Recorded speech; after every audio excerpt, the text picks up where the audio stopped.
दुश्मनों को अपनी जान कहते हैं, हम अपनी जान के दुश्मनों को अपनी जान कहते हैं। मोहब्बत की इसी मिट्टी को हिंदुस्तान कहते हैं, हिंदुस्तान कहते हैं। दुनिया में जो सुनाई दे उसे कहते हैं खामोशी, आंखों में जो दिखाई दे उसे तूफान कहते हैं। और जो ये दीवारों का सुराग है साहब, जो ये दीवारों का सुराग है, इसमें चाइना, अमेरिका, पाकिस्तान साजिशों का हिस्सा है। मगर हम अपने घर का रोशनदान कहते हैं, अपने घर का रोशनदान कहते हैं। परम सम्मानीय नायकगण, यहाँ पर उपस्थित गणमान्य व्यक्ति, मैं काजल राज देशभक्ति और राष्ट्र निर्माण के उपलक्ष्य पर अपने कुछ विचारों को आप सभी के साथ साझा करना चाहूंगी। आजादी, आजादी का असली मतलब वही समझ सकता है जिसने कभी गुलामी की हो। हम सौभाग्यशाली है जो हमने स्वतंत्र भारत में जन्म लिया। यूं तो आजादी कला 1857 में ही जल चुकी थी, जो साल भर को 1947 में भारत आजाद कराई। प्राचीन, मध्यकालीन और वर्तमान भारत के उदाहरणों द्वारा स्पष्ट करना चाहूंगी कि जब हम फंसे थे फिरंगियों के फेरे में, तो रंग दे बसंती चोला का एक आवाज टोले के टोले उमड़ आते थे और उनके वंदे मातरम के नारों से खून में आने वाला 5-5 डिग्री का तूफान अंग्रेजी शासकों के जड़ों में तूफान ला देता था। लोग मर जाते थे, मिट जाते थे, फांसी चढ़ जाते थे, तो वो भी अपनी देशभक्ति को साबित कर रहे होते थे, क्योंकि उस दौर में देशभक्ति की कसौटी थी। 62-65 और 71 के युद्धों में अपना सुहाग गंवा देने वाली औरत जब ये घर के हालात हो जाया करते थे कि प्यार भी भरपूर गया, मांग का सिंदूर गया, नन्हे ननिहालों की लंगोटियां चली गई, छोटी छोटी बेटियों की चोटियां चली गई, बाप की कमाई गई, भाई की पढ़ाई गई। एक ऐसा विस्फोट हुआ जिसमें पता ही न चला, पूरे जिस्म की बोटियां चली गई। और आपके लिए तो एक आदमी मरा है साहब, पर मेरे घर की रोटियां चली गई, रोटियां चली गई। ये हालात हो जाने के बावजूद भी एक माँ अपने बेटे को सरहद पर दुश्मनों की धज्जियां उड़ाने के लिए भेजा करती है और उसे पत्र लिखा करती है। अम्मा ने पत्र लिखा है बड़े ही चाव से, पुत्र मेरे न घबराना, 1 इंच पीछे न हटना, चाहे इंच इंच कर जाना, चाहे इंच इंच कर जाना। इस तरह पूरा परिवार अपनी देशभक्ति को साबित कर रहा होता था।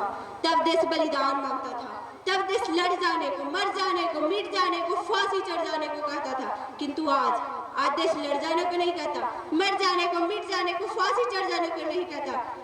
मेरे विचारों में ना वह व्यक्ति जो अपना काम पूरी ईमानदारी, पूरी मेहनत और पूरे लगन से करे ना, वही सबसे बड़ा देशभक्त है। मैं नहीं मानती कि व्हाट्सएप, फेसबुक को, डीपी को 3 रंग में ही रंगना देशभक्ति है। अगर आप कहेंगे कि साल में 2 बार तिरंगा ले लेना ही देशभक्ति है, तो मैं पूछना चाहूंगी कि फुटपाथ पर रहने वाला वो बच्चा ट्रैफिक की छांव में नंगे पांव में तिरंगा बेच रहा होता है, तो क्या वो उसकी देशभक्ति रहती है? नहीं, वो उसकी देशभक्ति नहीं, बल्कि उसके पेट की भूख की शक्ति रहती है, जो उसे ऐसा कराने पर मजबूर करती है। ना हम मस्जिद को जानते हैं और न शिवालों को, ना हम मस्जिद को जानते हैं और न शिवालों को।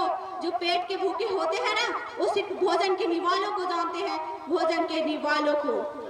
मजदूर को मजदूर समझिए, मजबूर नहीं। गरीब को काम दीजिए, दान नहीं। और अगर दान देने की इच्छुक है तो अपने जीते जी रक्त दान दीजिए और मरने के बाद अंग दान देकर उस मरते हुए का जीवन दान दीजिए। यही सच्ची देशभक्ति और सच्चा राष्ट्र प्रेम है। न सरकार मेरी है न रब मेरा है, न सरकार मेरी है न रब मेरा है, न ये बड़ा सा नाम मेरा है। मुझे गुरूर है कि मैं बता दूं कि मैं भारत की हूँ और ये भारत मेरा है और ये भारत मेरा है।